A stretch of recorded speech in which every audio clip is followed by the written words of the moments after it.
For the time being, let's get our next corporate on the show. Thermax, they reported a strong set of earnings for Q4. The company registered a healthy growth with respect to profit as well as revenues. The margins as well expanded a little bit.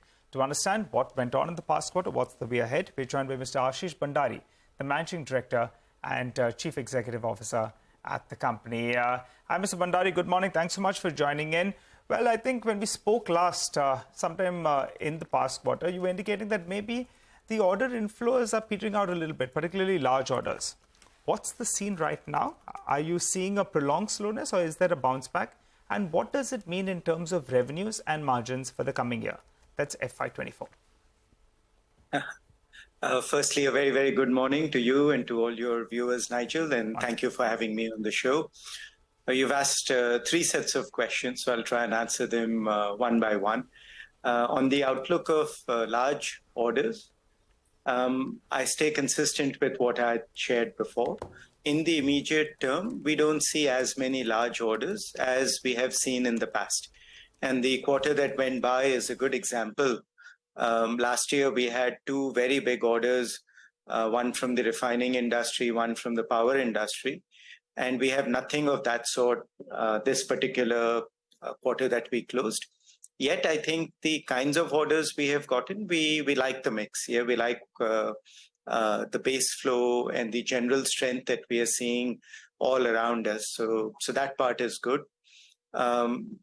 In terms of large orders in the visibility, I would say few are starting to form, but they are a couple of quarters out now.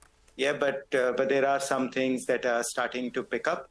Interestingly, they're not in refining and petrochemical. They are in steel. They are in a lot of the new industries and new applications that we are talking about. And as they form, I'll share more clarity. In terms of margins and what to look forward in the future, the environment that we are going through right now is perhaps the most stable environment that I have witnessed in the last several years. Yeah, demand is reasonably strong. Commodity prices are relatively stable. Yeah, they're not going up or down, and which is something that we like. Customers are picking up equipment, vendors are delivering. So overall, a stable environment. I think if the environment continues, we would like to continue on the trend that we are on. Okay. Ashish, hi, good morning. We were speaking with an investor yesterday who was on the program, and he was telling us that he kind of said what you're saying, which is that large order visibility is low, but smaller ticket size orders across sectors, it's very widespread. And his view was that this is much more durable. Would you agree with that? And, your thoughts on this? I would agree. Yeah, and I've been saying this now for maybe a year, that this is a sense of a widespread industry revival in a sense. Yeah, so there are multiple sectors. And depending on the quarter, you can have a different sector leading. It is chemicals one quarter, there is food and beverage, there is the whole distillery and edible oils and sugar. So the sectors keep changing. But if I take a look at the whole year as such, feels like every sector out there has done well. There are one or two sectors like textiles, which may be going through a bit of a tougher run, but in aggregate, it's a very widespread multi-industry strength, which gives us a bit of confidence as we look ahead as well. Mr. Bhandari, good morning, and thanks for being with us. Can you tell us a little bit about the green hydrogen opportunity? Who are the targeted customers? I'm asking you because, I mean, this is the buzzword lately, right? Are you looking at any progress in the next 1 year? Also, will these projects be margin dilutive for you on a blended basis? If you can give us some color on that segment. Actually, I really don't know how to answer any of those questions. We know it will happen. I don't think you should expect anything big in the next 1 to 2 quarters. 1 year, perhaps. What will that look like? What will the margins look like? Just too early to say. Yeah, these are all, it's like looking at the EV industry 5 years ago and saying, what will that look like today? Very different. I would just say for all of us, it's an important and meaningful step to take. Very difficult to say what even a year from now would look like, unfortunately.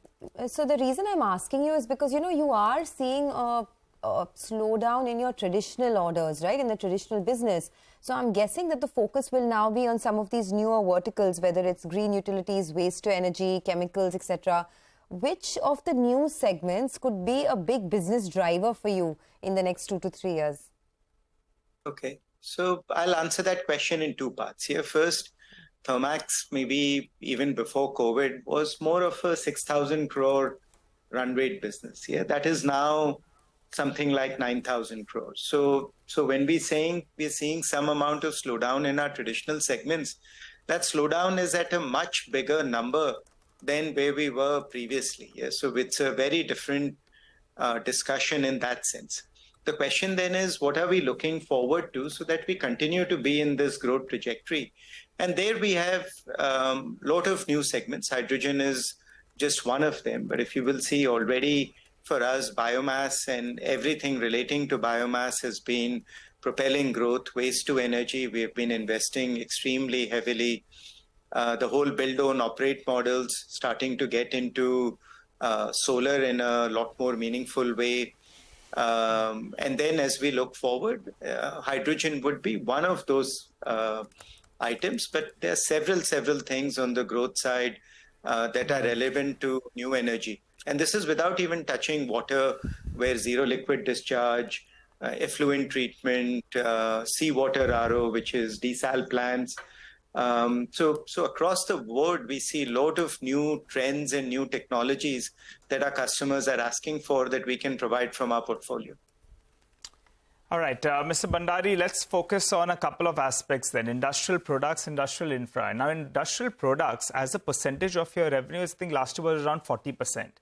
In the past, I think you hinted that this contribution is likely to go up, maybe to the halfway mark. Where do you see this number stabilizing from around 40% that you got last year? And I ask you this because that's what could give a bit of a fillip to margins as well. Larger segment operating at close to around 80%, 8% odd margins. Your talk only on this particular vertical. Yeah, I would say that the reason we are disclosing these segments, because this is how we are operating the business internally. So now how we are operating them internally and how we show them to our investors and to the world at large, both of those are aligned. That said, there is nothing that says that we will not grow large orders or chemicals or anything else if we see the opportunity. So we are not targeting the mix as such. Each segment and each portion is extremely important, has its own story and has its own growth potential. On the project side, while the big projects may not be there, we're doing a lot of very interesting small to medium-sized projects, and a lot of the waste to energy bit also falls out there. So if we see a lot of growth opportunities out there, we won't slow down. The mix is not something that we are targeting at all. We are looking at each individual bit and saying, how do I grow that individual bit? So in the industrial products, our expectation is that we focus a lot on services, on digital, increasing penetration through better management of our channel network, better relationships with our channel network, and then continue to add newer and newer products out there. What that will look like in the future in terms of mix as part of the overall portfolio, not really something that we are targeting internally. Okay, before we wind this down, then two numbers is what we're asking, and we started the interview with that. What kind of a growth number for the consolidated entity we are looking at with margins as well? You've given us a sneak peek with that 9,000 crore number odd. What is the revenue growth we're looking at and a rough margin band, sir? We have always stayed away from talking about what the future will look like.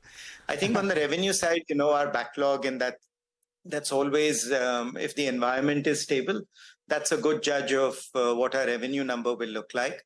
On orders, we are expecting growth, and that's our, continue to grow a lot of elements of our base business as we get towards the second half of the year, get some bigger projects back into play.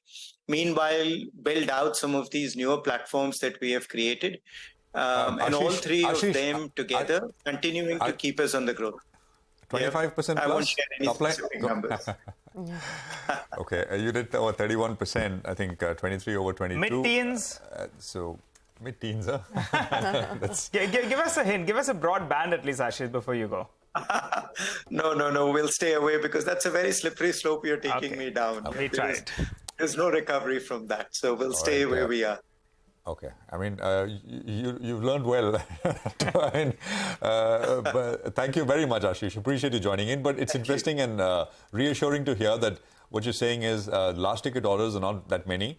Actually, you don't have, we're not working on any unlike the last quarter. But smaller orders, it's very widespread coming across sectors. And, one of the other sector keeps firing and it's much more durable as compared to, the cycle driven by very large chunky orders. Thanks very much.